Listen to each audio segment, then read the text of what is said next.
না, এটা মেয়েদের মধ্যে বেশি সমস্যা। ছেলেরা লজ্জাস্থান খুলতে আরেকজন ছেলের সামনে মেসে থাকে না, বিশ্ববিদ্যালয়ের হলে টলে, লুঙ্গি পড়লেও বাথরুমে যায় একটু চেঞ্জ করে, বা শর্ট প্যান্ট পরলেও একটু আড়ালে যায় পরে। আর মেয়েরা দেখবেন যে মেয়ের সামনে ওড়না ছাড়া বসে থাকে, এটা হারাম। আরেকজন মেয়ের সামনে ওড়না ছাড়া আপনি কেন বসে থাকেন? অন্তর্বাস পড়তেছে, আরেকজনের সামনে জামা খুলে ফেলায় পড়তেছে, এরকম হয়। এর জন্য রাসূল সাল্লাল্লাহু আলাইহি ওয়াসাল্লাম নিষেধ করেছেন। আপনি বলবেন হুজুর আপনি কি দেখছেন? আমি কোত্থেকে দেখবো? এগুলোকে আমরা দেখার জিনিস হাদিসের মধ্যে আছে, সেজন্য বলতেছি। খবরদার কোন নারীর সামনে পোশাক খুলবেন না, এটা আপনার জন্য জায়েজ নাই। 2 নাম্বার, একজন নারী, এই যে শীতকাল চলতেছে এখন, ছেলেরা এক কম্বলের নিচে ঘুমানো নিষিদ্ধ। জানেন এটা আপনারা? হাদিস জানেন না মনে হয়।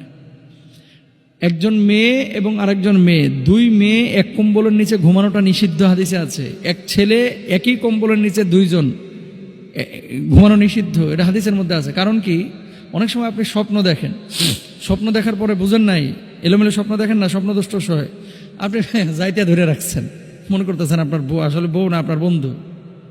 অনেক সময় মেয়েদেরকেও শয়তান ওয়াসওয়াসা দেয়, যাইতে ধরে রাখছেন, আসলে এটা আপনার স্বামী না, এটা আপনার বান্ধবী।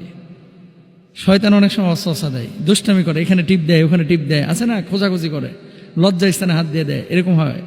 চূড়ান্ত বাস্তব কথা, এগুলো তার আসলে সওয়াল জবাবে অনেকে আলোচনা করে না, কিন্তু এগুলো মানুষকে জানানোর জন্য যে এগুলো যে নিষিদ্ধ। তাহলে কিভাবে ঘুমাবেন?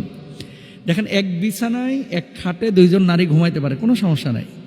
কম্বল হবে আলাদা, মাঝখানে ব্যারিকেড থাকবে, যাতে করে একটা আরেকটার সাথে একেবারে কোলবালিশের মতো যাইতে ধরে না ঘুমায় থাকে। ঠিক ছেলেদের ক্ষেত্রেও এরকম, আলাদা মাঝখানে ব্যারিকেড দিবেন এবং এক কম্বলের নিচে ঘুমাবেন না। তবে হ্যাঁ, এমন বুড়া থুরা দাদার পাশে ঘুমাইছেন, দাদা একেবারে মনে করেন মানে জিন্দা লাশ, দাঁত দুধ পড়ে গেছে, দাদার উপরে পা দিলেই কি আর কোলবালিশ দিলেই কি, এখন দাদার পাশে বসেছেন, শুয়েছেন, কোনো সমস্যা নেই। দাদি এমন দাদি, যে দাদির মনে করেন দাঁত দুধ পড়ে গেছে, এখন দাদির পাশে নাতি ঘুমাইছে, সমস্যা নাই তো। এরকম বুড়ি হইলে তো আর পর্দাই নাই, ইসলাম শরীয়ত তাকে